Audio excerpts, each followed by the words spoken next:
আসসালামু আলাইকুম।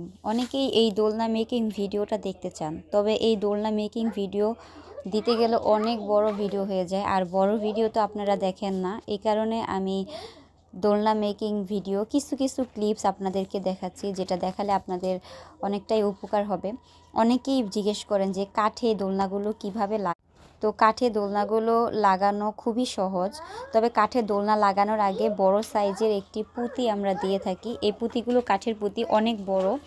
এই পুঁতিগুলো দেওয়ার কারণে আপনার দোলনাটা অনেক মজবুত হবে, ছুটে পড়ে যাবে না, সুতাগুলো ছুটে যাবে না। তো এই দোলনাটা আমি কিভাবে বানাচ্ছি দেখেন। এই গিটগুলো সবাই দেখেছেন কিভাবে আমি এই গিটগুলো এর আগেও অনেকগুলো ভিডিওতে দেখিয়ে দিয়েছি।